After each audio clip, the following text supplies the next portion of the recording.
चित्तमानस शांत हों, जिनके गुणों के गान में अभिमान महान।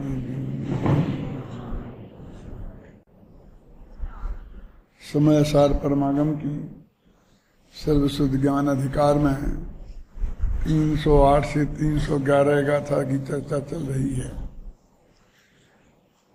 जिसमें कल ये बात आई थी कि इस प्रवाह में कुंद कुंदाचार्य देव तो सिर्फ ये कहना चाहते हैं कि जीव कभी अजीव रूप नहीं होता, यद्यपि वो प्रति समय बदलता है, एक समय भी बिना बदले नहीं रहता, फिर भी बदल कर वो कभी अजीब हो जाएगा ऐसी कल्पना नहीं करना।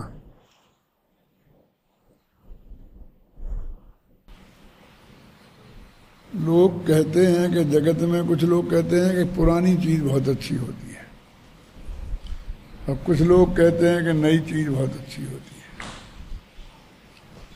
कालिदास को भी इस मान्यता से आमना सामना करना पड़ा था। जब वो नई नई उम्र के थे और बढ़िया बढ़िया कविताएं लिखते थे, फिर भी लोग कह देते अभी नौसिखिया है। वो अनुभवी कवियों की बात करो, उन्हें बुलाओ। तो उस बात से परेशान होकर उनने एक दफे ऐसा लिखा अपनी एक किताब में, मालविकाग्निमित्र उनका एक नाटक है। मालविका एक राजकुमारी, अग्निमित्र एक राजा, उन दोनों की प्रेम कहानी है। तो उसमें लिखा उन्होंने, पुराणे मित्यैव न साधु सर्वम, पुरानी ही चीजें सब अच्छी नहीं होती और नई चीजें सब खराब नहीं होती हैं। पुरानी भी अच्छी हो सकती हैं, नई भी अच्छी हो सकती हैं, कुछ पुरानी भी खराब हो सकती हैं, कुछ नई भी खराब हो सकती हैं। नीचे की पंक्ति में लिखा कि बुद्धिमान लोग तो उस क्वालिटी को देखकर अच्छे बुरे का निर्णय करते हैं, नई और पुरानी के आधार पर अच्छे बुरे का निर्णय नहीं करते। ये उनको लिखना पड़ा। कालिदास तो कितने प्रसिद्ध कवि हैं, और तुम्हारी बात बहुत कठिन है, बहुत गहरी है, कोई समझ नहीं पाएगा, सुन नहीं पाएगा, कोई पढ़ेगा नहीं, सुनेगा नहीं। ऐसी चर्चा से हमारे और भी बड़े बड़े कवि प्रभावित रहे हैं। एक कवि को जो बहुत प्रसिद्ध हैं, यहां तक लिखना पड़ा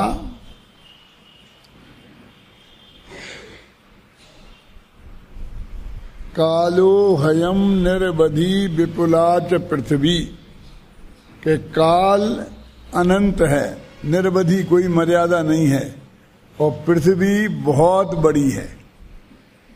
तो क्या कह रहा है ये कवि, क्या कहना चाहते हैं? काल अनंत है और पृथ्वी बहुत बड़ी है। कालो ह्यम निर्वधि विपुलाच पृथ्वी, और पृथ्वी बहुत बड़ी है।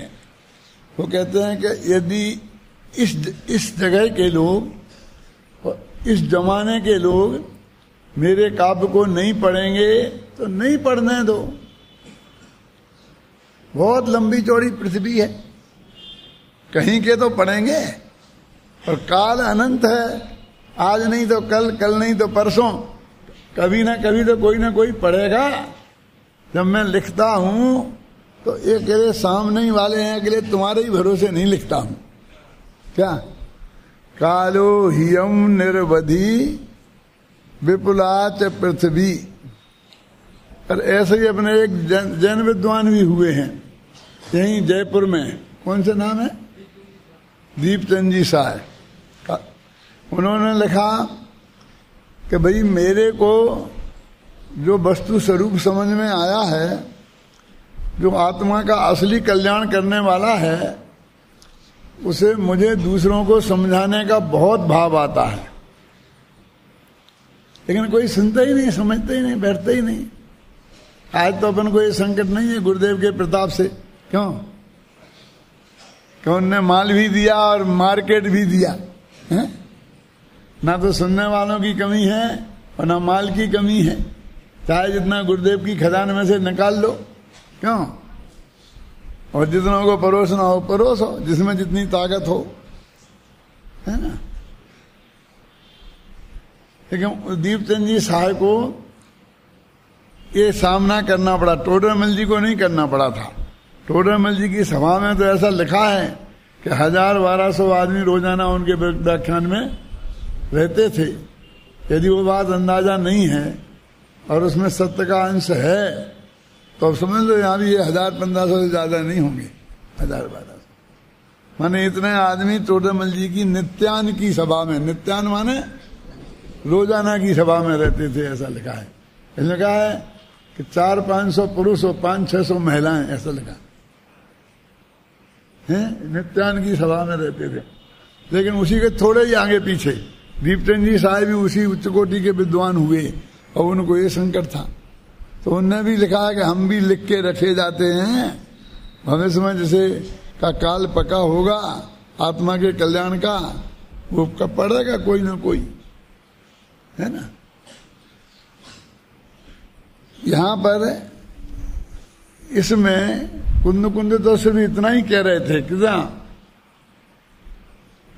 भैया यदि पुरानी चीज अच्छी होती है तो ये भगवान आत्मा इतना पुराना है कि जितना पुराना दुनिया में कोई नहीं। कैसी बात करते हो? अनंत पदार्थ है ना, सभी द्रव्य है ना, आत्मा भी अनंत, पुद्गल भी और आकाश भी, माने इससे ज्यादा पुराना कोई नहीं है। क्यों? ये भी किसी से कम पुराना नहीं है। यदि पुरानी चीजें अच्छी पसंद है ना तुम्हें, तो बोले इतना पुराना चाहिए कि नहीं, हमको तो बिल्कुल ताजी नहीं चाहिए, एकदम बासी सब्जी कौन खाता है? क्यों सिकरचंद जी कि तुम्हें बासी माने कल की, अरे तुम कल की बात कर रहे हो। ये भगवान आत्मा इतना नया है, कभी एक समय पहले ही बदल के एकदम फ्रेश नया हो गया है। प्रति समय नया नया नया नया नया। इसमें लिखा ना इस समय आत्मा सुंदर है, लिखा क्या नहीं लिखा? तो अपन को लगता है आत्मा ज्ञानानंद स्वभावी है, महान है, ऐसा है ऐसा है, तो सब लोगों को बहुत अच्छा लगता है। लेकिन सुंदर है, ये सुंदरता की और कुरूपता की बात ये तुम कहां से लाए आत्मा के बारे में? ये तो बातें महिलाओं के बारे में होती हैं कि सुंदर है कि कुरूप है। क्यों? ये तुम यहां कहां से ले आए?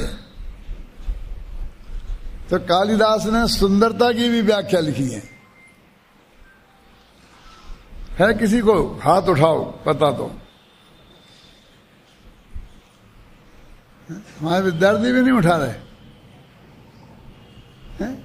क्या देखो, क्षणे क्षणे अन्नवतम मुपैति तदीय रूपम रमणीयताया।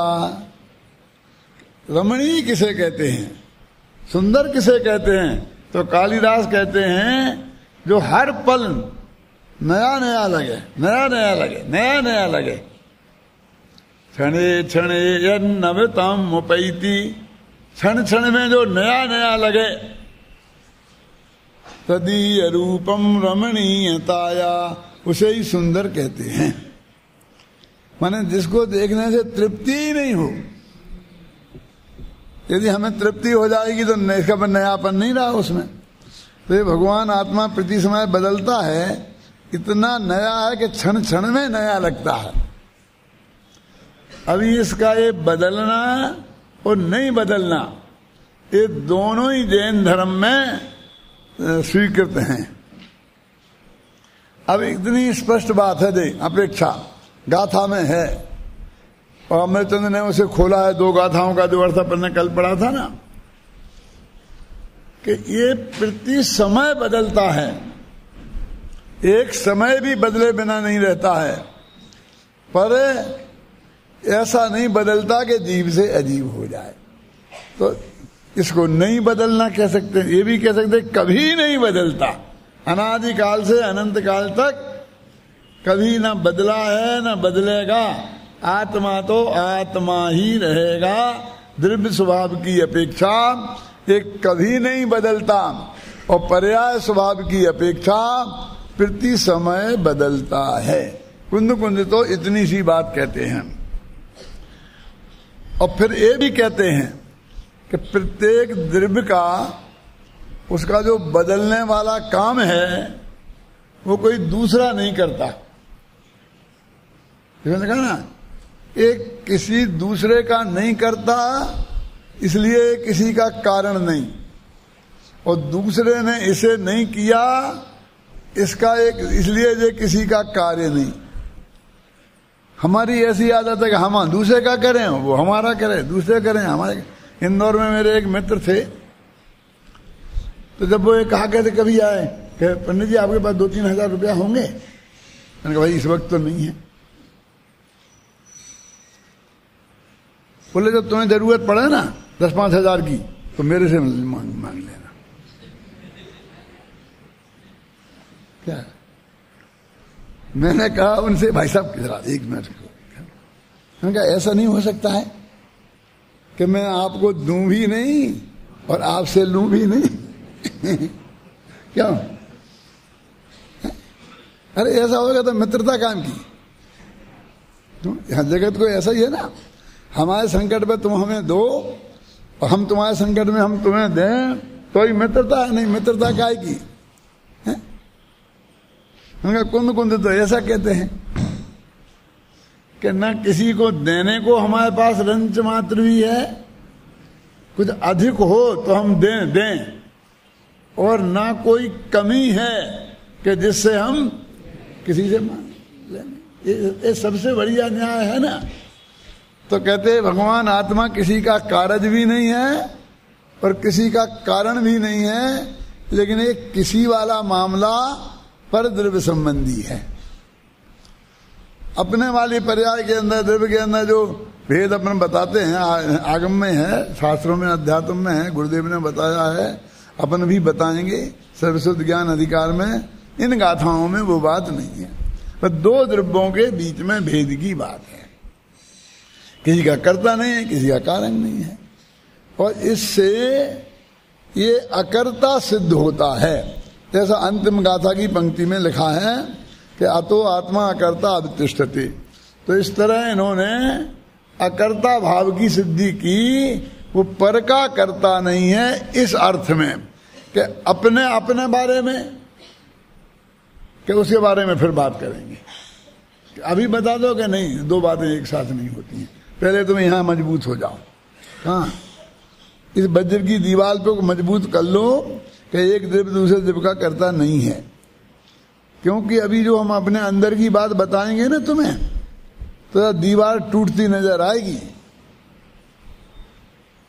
क्या कैसे टूटेगी? कि हम कहेंगे राग का कर्ता आत्मा नहीं है, तो तुम कहोगे कौन है? तो कहें कर्म का उदय। क्यों?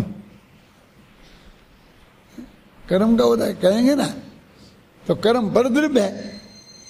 तो तुमने एक द्रव्य दूसरे द्रव्य का कर्ता नहीं है, ये दीवार टूट जाएगी ना। तो ये दीवार इतनी मजबूत करो कि किसी कीमत पे नहीं टूटे, तब हम तुम्हें ये समझा पाएंगे कि आत्मा राग आदि का कर्ता नहीं है। तब तक तो हम ये कहेंगे कि राग आदि का कर्ता है, ये समझना। मैं गुरुदेव का कोटेशन लाया हूं सब ये सब बात की सिद्धि के लिए, क्योंकि राग आदि का कर्ता आत्मा है अपनी पर्यायों का। इतना मेरे कहने से आप लोग मानने वाले नहीं हैं, आप बहुत बड़े अध्यात्मी हैं।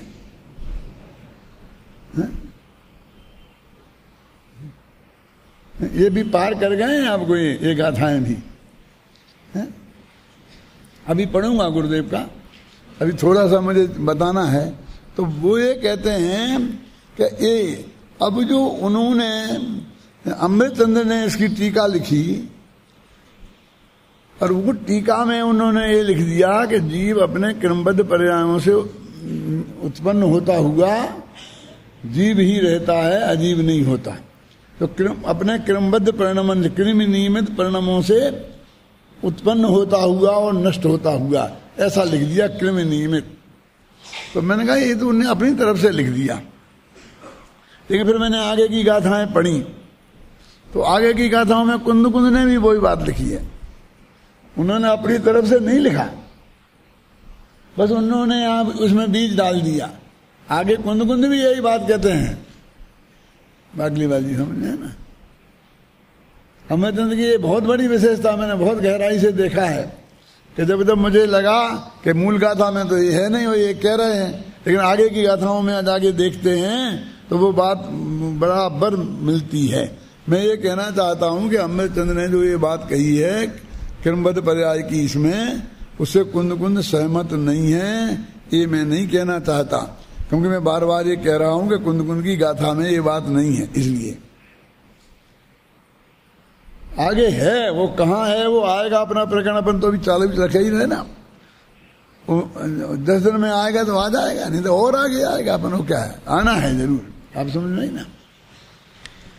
तो अभी कहला कृमि नियमात्म परिणामयी, पूज्य गुरुदेव श्री ने इस पे ज्यादा वजन दिया और पूरे क्रमबद्ध पर्याय का सिद्धांत यहां से निकाला। इस गाथा पे जब पहली दफे व्याख्यान उन्होंने किया होगा, अब वो 15वीं दफे था कि 16वीं दफे था कि 8वीं दफे का था, ये मैं कुछ नहीं बता सकता। तब उन्होंने क्रमबद्ध पर्याय पर एक ग्रुप में 8 और एक ग्रुप में शायद 5 प्रवचन किए थे और बहुत विस्तार से उनने चर्चा की थी। लेकिन ये 9वीं बार में उनने नहीं की, क्योंकि तब तक वो किताब गेय स्वभाव ज्ञान स्वभाव के रूप में छप गई थी और बहुत विस्तार से क्रमबद्ध पर्याय की चर्चा हो चुकी थी और उनको भी कुछ अंत समय में लगने लग गया था ये बहुत कठिन सब्जेक्ट है और लोगों को स्वीकृत नहीं होता। इसलिए 9वीं दफे में नहीं की। तो आप ये मत समझना कि गुरुदेव की इसमें वो है ना क्या गेय स्वभाव ज्ञान स्वभाव किताब, उसमें आप पढ़ के देखो तो ये सब बात आपको मिलेगी। एक कृमि नियमित शब्द है। जब समाज में क्रमबद्ध पर्याय पर बहुत ऊहापोह मचा तो सामने वालों का एक तर्क आ गया कि कृमि नियमित शब्द है, क्रमबद्ध नहीं है। ये बद्ध सोनगढ़ वालों ने लगा दिया। कृमि नियमित का फिर क्या अर्थ है आप बताओ। लेकिन वो तो ऐसा उठाते ही रहे। वो इतने जोरदार तरीके से उन लोगों ने उठाया कि जो लोग गुरुदेव श्री के भी समर्थक थे,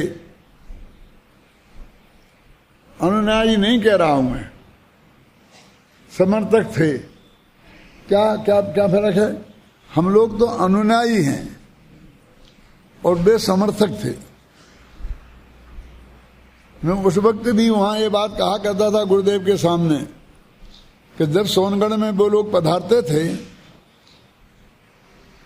और जब गुरुदेव का प्रवचन होता था तो बीच बीच में भी और बाद में भी वो ये कहते बिल्कुल सही तो कहा, बिल्कुल ठीक तो कहा, कहाँ गलती है। ये मैंने कई दफे सुना है उन विद्वानों के मुख से। मैं ये कहता था कि भाई साहब आप सर्टिफाइड कर रहे गुरुदेव को कि ये एक अद्भुत बात है और आज तक हमारी समझ में नहीं आई थी और ये आत्मा के कल्याण के लिए महा महत्वपूर्ण है। आप ये कह रहे, क्या कहना चाहते आप समझ गए ना। हम लोग तो उनमें से हैं कि हमारा जीवन धन्य कर दिया पूज्य गुरुदेव श्री ने इस रहस्य को बता करके, ख्याल में आए ना। और वो हमेशा सर्टिफिकेट देते रहते थे। क्या उन वे लोग समर्थन तो करते थे तो वो लोगों ने ये कहना शुरू किया कि बात तो सही है, इसमें किन्हीं नियमित ही शब्द रखना थी तो अच्छा था। जब अपने क्रमबद्ध पर्याय नाम की किताब लिखी तब ये कहने लगे इसका नाम आप क्रम नियमित पर्याय रखो। मैं किसी का नाम नहीं बताना चाहता हूं, लेकिन बहुत बड़े बड़े विद्वान ने मैंने कहा नहीं मैं तो क्रमबद्ध पर्याय ही रखूंगा। अगर मेरे से चर्चा होती थी उन विद्वानों की तो मैं एक ही बात कहता था कि क्रम नियमित में और क्रमबद्ध में अंतर है, अर्थ में कि नहीं अंतर तो कुछ नहीं है। तो सिर्फ वे लोग कहते हैं इसलिए हम बदल दें, ऐसा नहीं हो सकता। मैं ये कहता था कि ना कृमि नियमित छोड़ो और क्रमबद्ध भी छोड़ो। हम तो कहते हैं कि इस भावना से हम जो बात कह रहे कि सब कुछ सुनिश्चित है और केवली के ज्ञान में आ गया है, प्रत्येक द्रव्य की प्रति समय की पर्याय में कब क्या होगा, ये आपको मान्य है कि नहीं? यदि ये सिद्धांत मान्य है तो हमें ना क्रमबद्ध शब्द से हट है, ना कृमि नियमित से विरोध है, ना कुछ नहीं है। और ये मान्य नहीं है तो चाहते शब्दों की बदला बदली कर लो, उसे क्या फर्क पड़ता है? भाव की बात तो भाव की है। ऐसे ही मैं शुद्धोपयोग के बारे में कहता हूं, वो 7 में होता है, चौथे में होता है, ये प्रमाण निकाले, ये प्रमाण हमारी तरफ से भी उनकी तरफ से। मैं कहता हूं कि बताओ, आत्मा के अनुभव के बिना सम्य दर्शन होता है? और आत्मा का अनुभव कैसे होता है?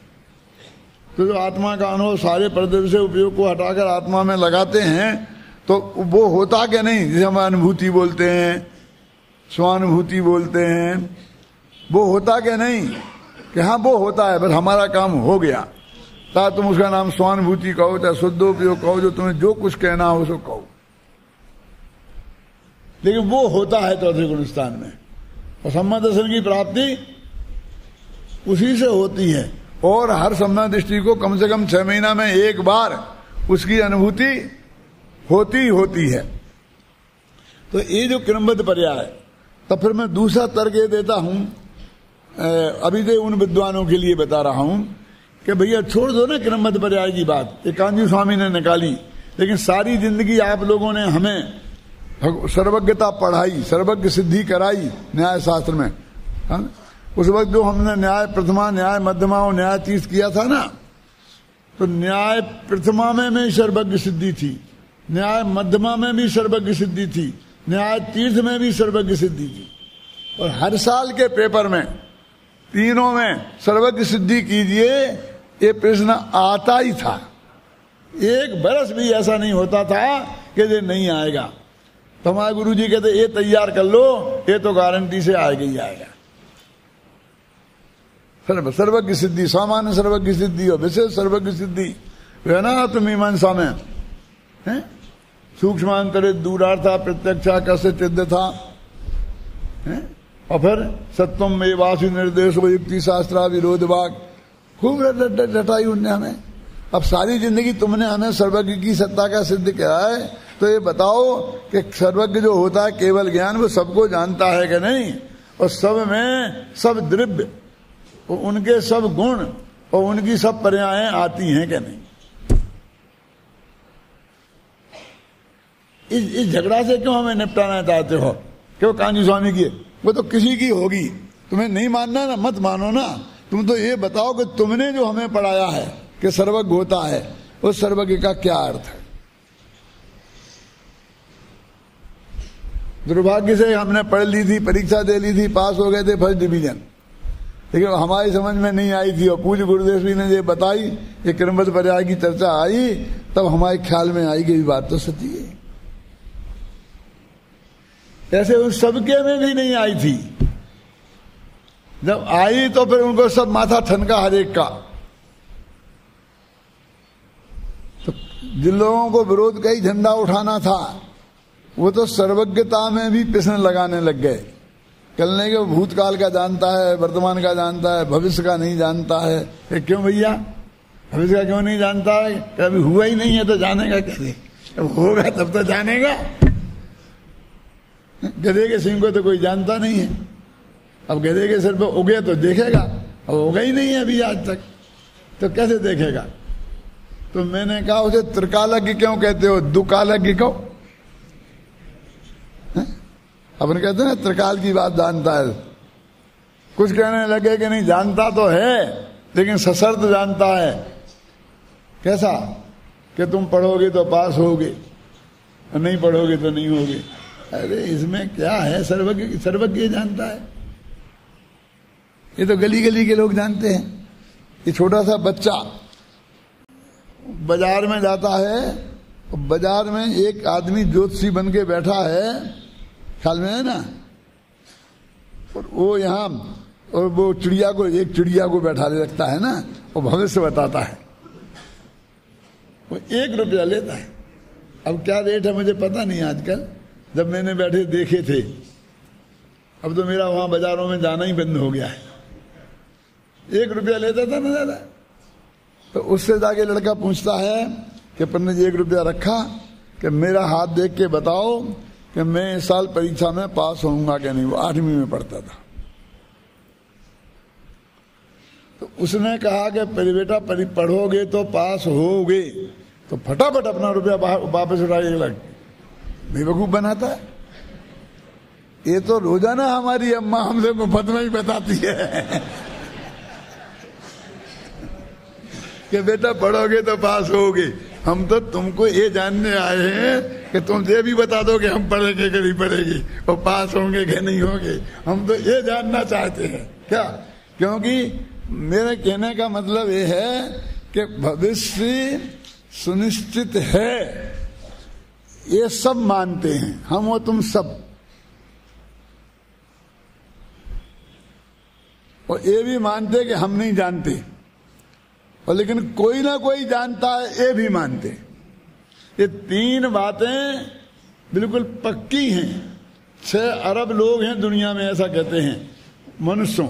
वो 6 अरब में एक भी आदमी ऐसा नहीं है जो ये नहीं मानता हूं।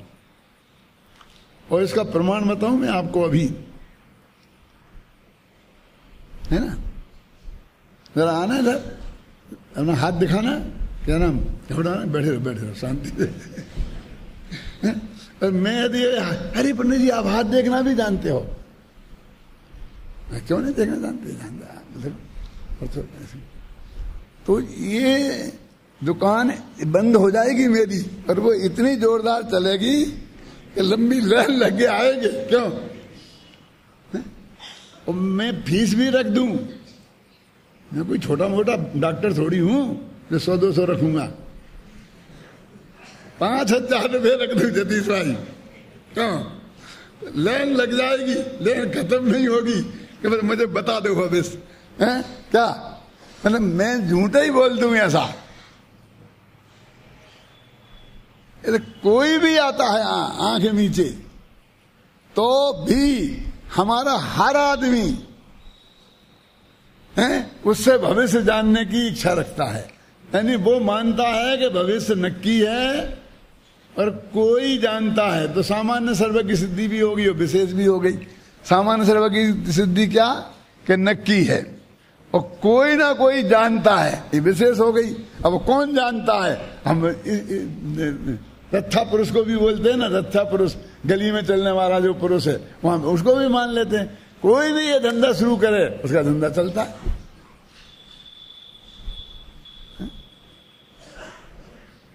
हमारे यहाँ तो माली है, वो माली का भाई ने शुरू कर दिया, लाइन लगती है। क्या? और कुछ हमारे यहाँ के लोग भी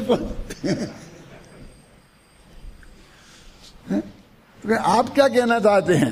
मैं ऐसा कुछ नहीं कहना चाहता हूं कि लोग मुझे ज्योतिषी लोग मेरे पास आए और मुझे उन्हें कुछ जवाब देना पड़े। मैं तो सिर्फ ये कहना चाहता हूं कि भविष्य बिल्कुल सुनिश्चित है और वो जाना जा सकता है।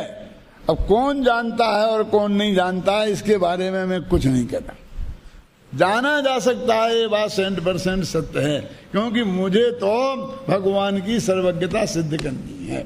भविष्य भी ज्ञान जाना जा सकता है। अब एक क्या इस शब्द में देखो, क्योंकि किरमत बजाएगी तो मैंने पूरी किताब लिखी, वो भाषण शुरू कर दूंगा तो 10 ही दिन निकल जाएंगे। मैं लंबाना नहीं चाहता, लेकिन मुद्दे की बात कहना चाहता हूं कि कृमि नियमित आत्म परिणामय। आत्म माने आत्मा के नहीं, हर एक चीज के अपने अपने। आत्मा माने अपने। पुद्गल हो अजीब तो अजीब के, जीव तो जीव के, आकाश तो आकाश के, काल तो काल के। आत्म परिणाम का मतलब ये है। यहां चूंकि जीव शब्द है इसलिए वो अपने आत्मा के भी कह दो तो चलेगा, लेकिन अर्थ उसका वही है, अपने अपने परिणामों को। तो वो कहते हैं कि वो कृम से होते हैं। क्यों? पर्याय 2 प्रकार की होती हैं, एक सहभावी एक कृमभावी। तो सहभावी पर्याय तो गुण को बोलते हैं जो हमेशा एक साथ रहते हैं आत्मा में, और कृमभावी पर्याय जो एक के बाद एक, एक के बाद एक, एक के बाद एक होती है। गुरुदेव श्री ने बताया और इसका अर्थ है भी ये कि किसके बाद मतलब एक के बाद एक होगा, ये तो नक्की है ही, इसमें तो किसी को शंका ही नहीं है, क्योंकि हम देव मनुष्य एक साथ हो जाएंगे क्या? कहते हैं बिना मरे स्वर्ग नहीं मिलता। ठीक है, मतलब ये है कि हमको देव पर्याय चाहिए तो मनुष्य पर्याय छोड़नी पड़ेगी। तो एक के बाद एक, इतना ही नहीं है, किसके बाद कौन, ये भी नक्की है।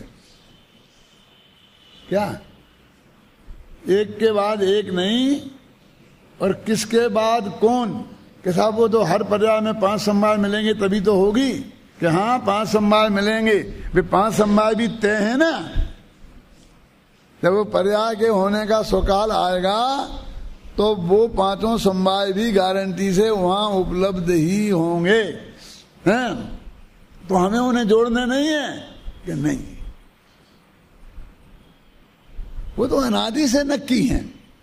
जब भी कोई ऐसा प्रश्न आता है मेरे सामने, मैं हर एक से एक ही प्रश्न करता हूं कि ये बात बताओ कि ये बात जो आज तुम कह रहे हो, आज जो यहाँ पर अपन बैठे हैं ये बात कर रहे हैं, ये बात कोई भगवान महावीर से पूछता तो वे बता पाते कि नहीं बता पाते? क्यों? मेरे पास जितने भी लोग चर्चा करने वाले आते हैं, मैं उनसे ये कहता हूं कि आज तुम मुझसे चर्चा कर रहे हो यहाँ और मुझसे प्रश्न पूछ रहे हो, मैं जवाब दे रहा हूं, ये बात भगवान महावीर को पता थी कि नहीं पता थी?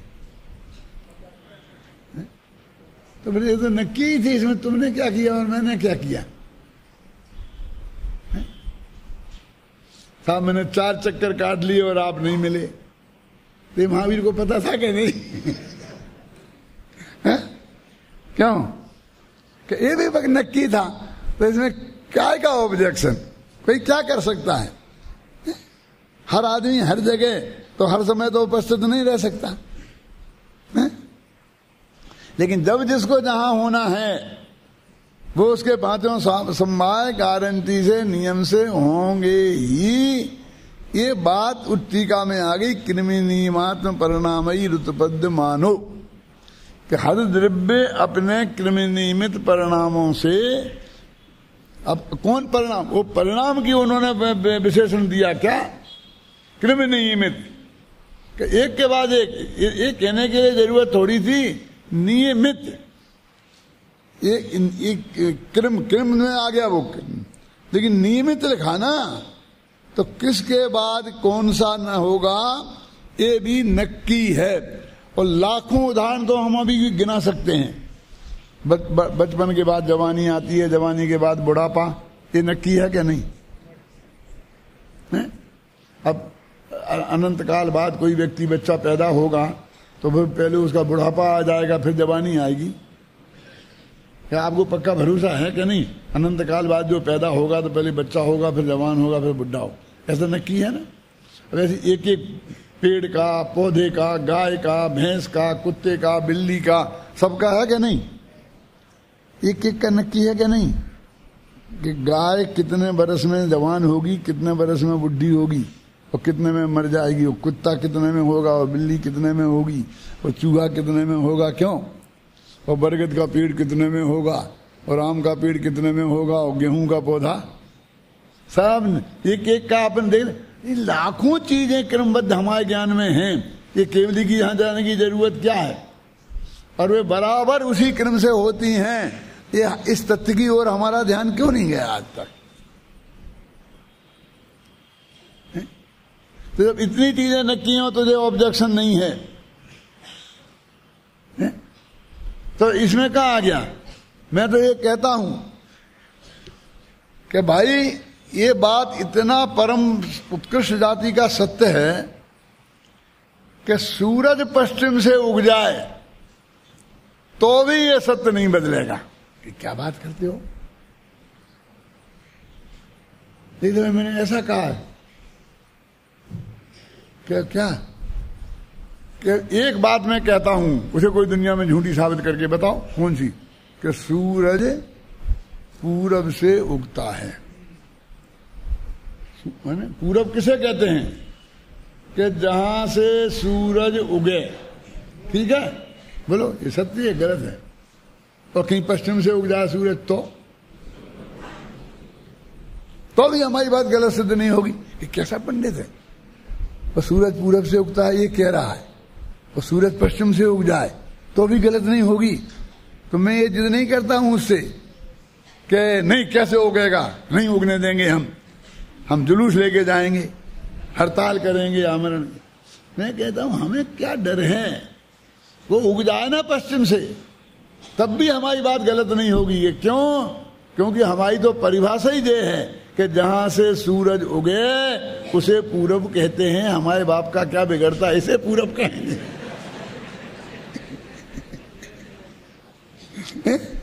क्यों? वो लोग कहते क्रम जैसा तुम कह रहे हो वैसा नहीं हुआ तो बोलो क्या जवाब है इसका सुरेश जी? ये जवाब दे ही रहा हूं मैं, इसमें क्या डरने की बात है? अरे भाई कैसा होगा? जैसा हमने कहा वैसा नहीं होगा। तो जैसा होगा ना हम कहेंगे वैसा ही नक्की था, हम क्या करें, हमें पता नहीं था। ये क्रमबद्ध पर्याय इतनी लचीली है कि इसमें किसी कीमत पर कभी कोई बात गलत हो ही नहीं सकती है। हमें पहले पक्का पता हो, सर्वज्ञ हो हम, और फिर वो बदल जाए तो चिंता की बात है। अब हमें पक्का पता ही नहीं है तो उसमें तो बदलाव हो ही सकता है। क्यों? अगर सर्वज्ञ की बात में बदलाव हो गया तो इसे सर्वज्ञ कैसे पूछना पड़े कि तुमने भैया कैसा जाना था और कैसा नहीं हुआ और कैसा हो गया।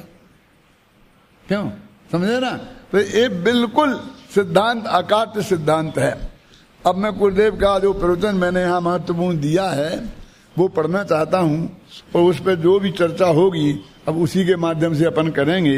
आपके पास है, निकालो पेज नंबर 216, सबसे नीचे की 3 पंक्तियां। ये जो है ना हाथ, हाँ ये छोटी किताब हाथ में जो आपके है,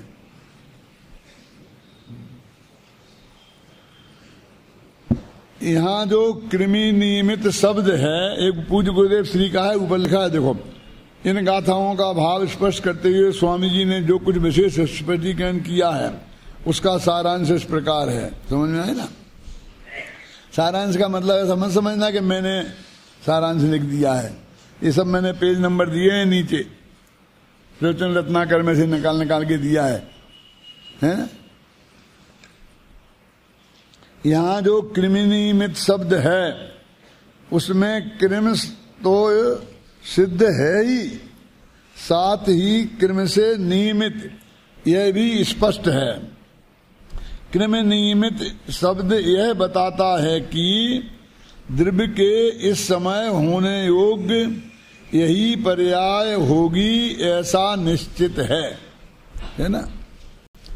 तात्पर्य है कि जो जीव में जो पर्यायें जिस समय होनी होती हैं वे अपने स्व अवसर में ही प्रकट होती हैं। क्योंकि यहाँ जीव का प्रकरण है इसलिए जीव जीव कह रहे, बात 6 द्रव्यों की है ना? वर्तमान में जो पर्याय प्रकट होती है वही उस पर्याय का उत्पत्ति का काल है, उस पर्याय का वही जन्म क्षण है। प्रत्येक समय में उत्पन्न होने वाली सभी पर्यायें अपने जन्म क्षण में ही होती हैं। यद्यपि यह बात सूक्ष्म है पर सर्वज्ञ देव के द्वारा जानी देखी और कही हुई बात है। देखो है ना, ये लिखा। अब देखो उनने कहा वही उसकी काल लब्धि है, वही उसका जन्म क्षण है, तो इसका भी गुरुदेव ने प्रमाण निकाला है। देखो इसी में निकालो पीछे पेज नंबर 220 पे 3री पंक्ति।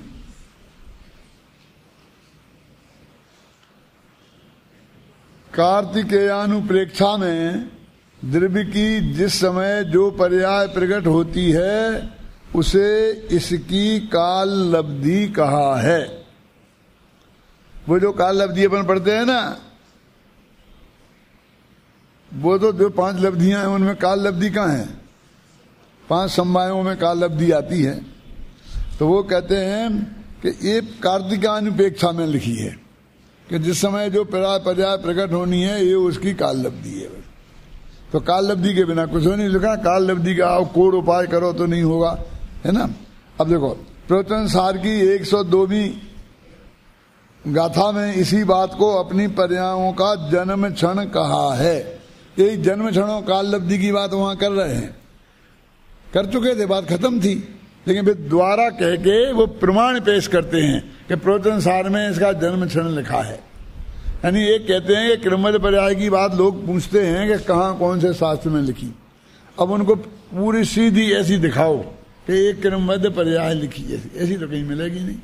अब कहीं जन्म क्षण लिखा, कहीं काल लब्धि लिखा, कहीं, यानी हमें उस भाव को पकड़ना पड़ेगा तो कदम कदम पे मिलेगा। भाव को नहीं पकड़ेंगे और ऐसे आप पूछोगे तो हो सकता हम एक जगह भी नहीं बता पाए। मैं तो ये कहता हूं डंके की चोट सभा में भरी में, पहले जब क्रमबद्ध पर्याय में बोलता था कि आप कोई भी शास्त्र उठाओ, ऐसा लो, ऐसा मंदिर में से, अपने यहां से नहीं, और जिसके मंदिर में से जाना हो जहां से, और कहीं से छपा हो, और उसको ऐसा उठाओ और आंख मींच के ऐसा खोलो, जो पेज खुलेगा उस पर मैं आपको क्रमबद्ध पर्याय बताऊंगा लिखी हुई। मतलब क्या कह रहा है? एक शास्त्र का एक पेज, एक पंक्ति ऐसी नहीं है कि जिसमें क्रमबद्ध पर्याय की बात नहीं आती है, लेकिन निकालना सीखना पड़ेगा, है ना। निकालना सीखेंगे तो वो निकलेगा। तुम डायरेक्ट क्रमबद्ध पर्याय ऐसा लिखी बता दो तो ऐसा नहीं निकलेगा। तो अपन ने चारों अनुयोग से सिद्ध करके बताई है ना क्रमबद्ध पर्याय किताब में। अब पूरे प्रथमानुयोग भविष्य की घोषणाओं से भरा पड़ा है। बोलो, वो यदि भविष्य नक्की नहीं है तो वो घोषणा कैसे हो सकती हैं? और सर्व भगवान ने कही है, बोलो प्रथमानुयोग के कदम कदम पर है ना। अब मैंने 2 उदाहरण लिख दिए, एक नेमिनाथ का 12 वर्ष का और एक महावीर। आदिनाथ ने कहा कि महावीर होगा। अब तुम लाखों उदाहरण निकाल सकते हो, तुम कहो और कितने निकालते जाएं, और कितने निकालते जाएं, सब निकलेंगे कि नहीं निकलेंगे? बोलिए। ये लिखा है ना शास्त्रों में कि 5वें काल के बाद 6वां काल आएगा, 6वां काल के बाद फिर 6वां आएगा। 6वां क्यों आएगा? फिर 5वां आना चाहिए कि 7वां आना चाहिए। कोई वहां प्रश्न नहीं करता है।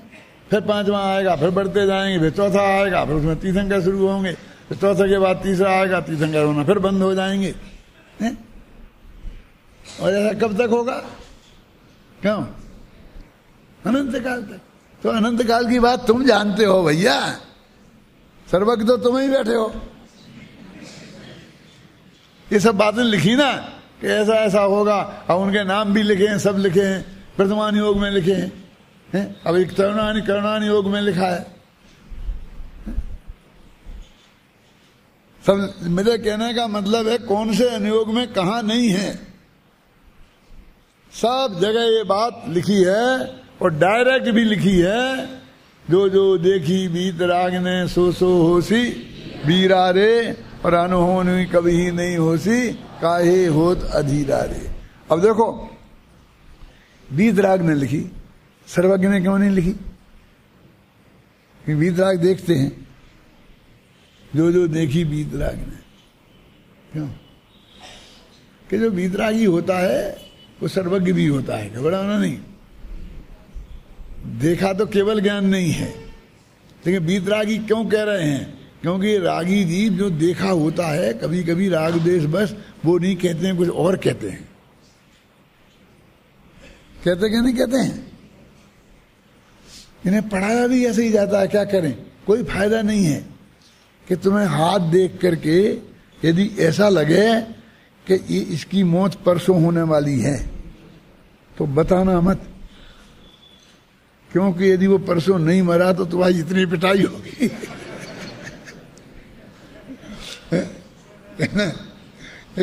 होता कि नहीं होता?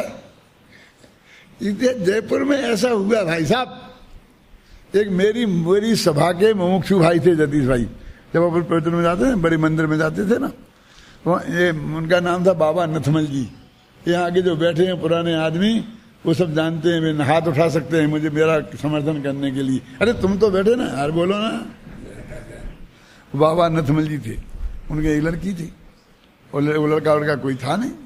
वो मेरे से बहुत मेरे प्रेमी थे, तो हम बड़े मंदिर प्रवचन करने जाते थे और लौट के आते थे ना, तो हमको वो कहीं हमारे लिए वो सब्जी खरीद के एक थैले में रखते थे, और जब हम आते तो हमारी गाड़ी में रख देते थे। हमारी सब्जी खरीदने का काम हो जाता था, महीना में जब भी होता इकट्ठा हिसाब बता देते, हम पैसा दे देते।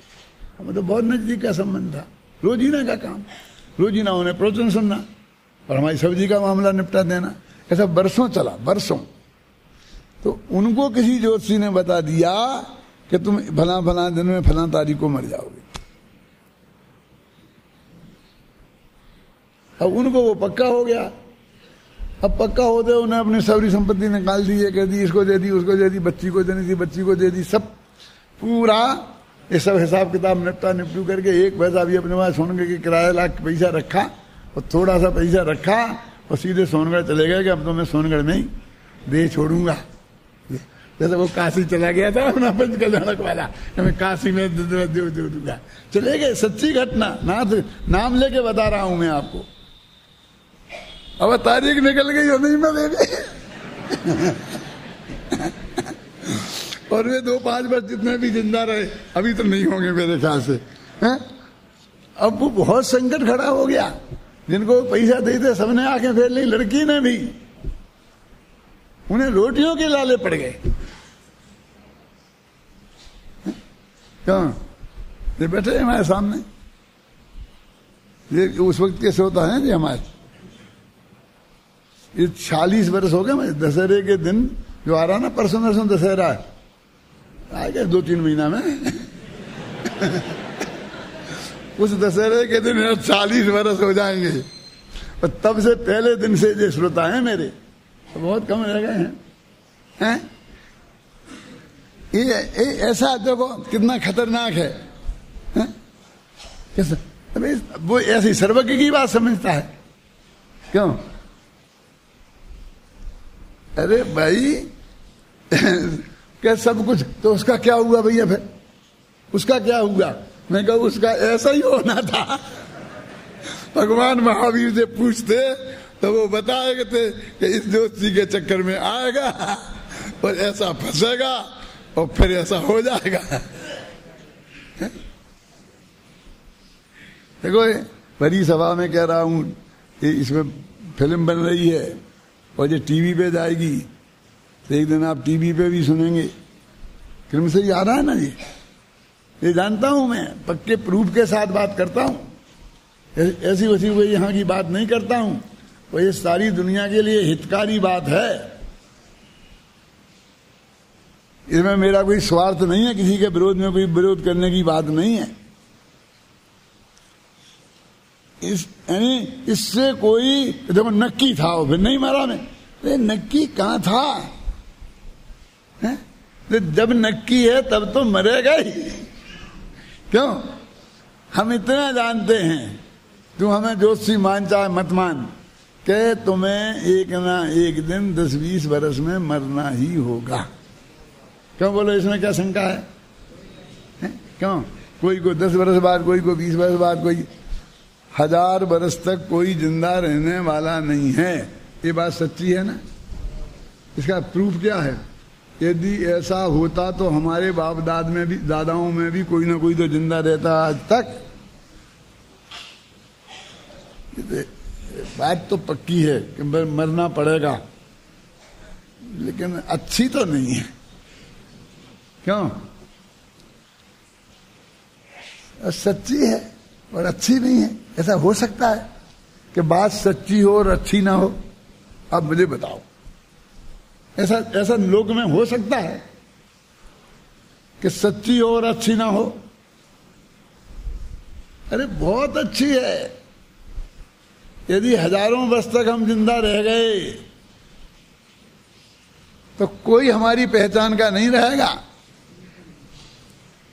सचमुच मैं बहुत अपने को कभी कभी अनाथ महसूस करता हूं, क्योंकि मैंने राम जी भाई के साथ काम शुरू किया है।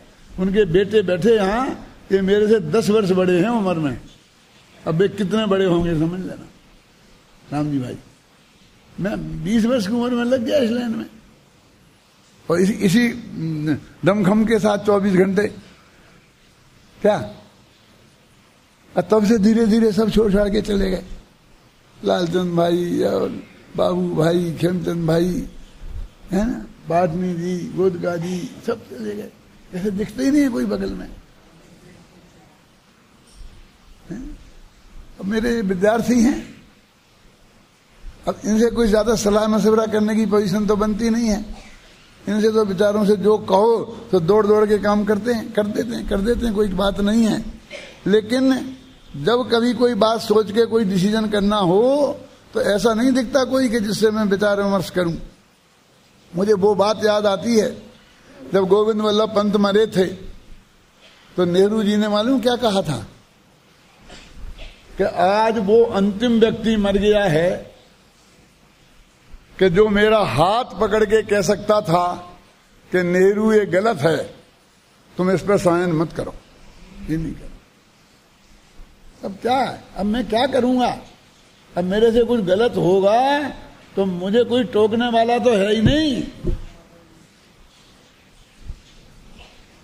ऐसे लोग चाहिए कि हमको किसी से सलाह मशवरा करें तो हाँ ठीक, आप जो कह रहे बढ़िया, आप जो कह रहे बढ़िया, इसके लिए नहीं पूछ रहे भैया। तुम गंभीरता से विचार करो और नहीं जचे तो बताओ, हम उस पर गंभीरता से विचार करें। अभी कहीं तो 78 वर्ष के भय, तब तो ये हालत हो गई, और 1000 वर्ष के हो जाएंगे तब। अब सोचो, तुम अपनी अपनी भी सोचो, तब कोई अपनी जान पहचान का कहीं नहीं रहेगा। चाहे सोनगढ़ जाओ, चाहे बम्बई जाओ, चाहे कहीं जाओ, अपने गांव में जाओ, क्यों? कोई नहीं मिलेगा जान पहचान का। और कहीं ऐसा ना हो जाए कि सब लोग मिल मिला करके अपन को चिड़ियाघर में रख दें कि 1000 वर्ष पुराना आदमी देखना हो तो ऐसे देखो, और 1000-2000 की टिकट लगा दे कि 1000 वर्ष का पुराना आदमी क्यों देखना हो तो 1000 का टिकट लेके जाए। अरे वो जड़ उसी लग सकती है ना, वो कोहिनूर की, और 1000 रुपए की टिकट लग सकती है ना। अपन तो चैतन्य हीरा है, कोई प्रवचन नहीं सुनेगा अपना, अपनी कोई बात नहीं सुनेगा, वो अपन को देखने की वस्तु मान लेंगे। क्या हालत हो जाएगी कल्पना करो, ऐसी स्थिति में आप जिंदा रह पाओगे? अच्छा है कि हम 100 वर्ष या 100 वर्ष से ज्यादा जिंदा नहीं रहे। 100 वर्ष में भी कैसी हालत हो जाती है, लोग देखने आने लगते सुनने नहीं। क्या करते लोग? सुनने नहीं, समझने नहीं, कुछ पूछने नहीं देखने आने लगते हैं। माने हम दृश्य हो जाते हैं, श्रव्य नहीं। अच्छी है स्थिति, चाहिए आपको। भले ही हमें मौत बुरी लगती हो, भले ही हमको ऐसा लगता हो कि ये बहुत जितने ज्यादा जिए तो अच्छे हैं, लेकिन सचमुच ये अच्छा नहीं है। थोड़ा ही गंभीरता से करो तो ये अच्छा नहीं है। ख्याल में आई ना? अरे सक्रिय लाइफ में खत्म हो जाए, पर्याय बदलने, झगड़ा खत्म है। कोई लोग देखने आए, कोई को हमारी सेवा करनी पड़े, ऐसा मौका किसी को ना मिले। हे भगवान, हम तो ऐसी प्रार्थना करो। क्या अब इतनी सभा में बैठे हैं, कोई नई उम्र के भी बैठे हैं, इसलिए मैं 100 वर्ष बोलता हूं कि बच्चे कहेंगे कि तुम्हें जाना है तो हमारे लिए भी भेजने लग गए हो। क्यों? 100 वर्ष से ज्यादा कोई रहने वाला नहीं है, ये पक्की गारंटी है कि नहीं? अब महावीर भी इसे झूठा नहीं कर सकते, उनके ज्ञान में भी यही झलका होगा। बस इतना फर्क है कि वो एक एक आदमी का एक एक पल का बता सकते हैं, और हमने एक सामूहिक बताया कि इतना इससे ज्यादा है, इससे ज्यादा और कोई अंतर नहीं है। लेकिन सिद्धांत तो वो ही है, सभी लोग इस में बताया हुआ जो ये महान सिद्धांत है, अभी गुरुदेव का तो अपन कितना ही पढ़ पाया है। कल अपन इस गुरुदेव के वाले को आगे पढ़ेंगे। आपके पास किताब है, आप ले जाएं और इसे पढ़ के आएं गुरुदेव का पूरा, तो अपन को यहाँ पढ़ने में और मजा आएगा। और लेकिन एक ही शर्त है कि किताब वापस लाना नहीं तो अपने कमरा में छोड़ के आ जाओ, नहीं तो यहाँ अपने हाथ में ले जाओ और वापस लेके आना।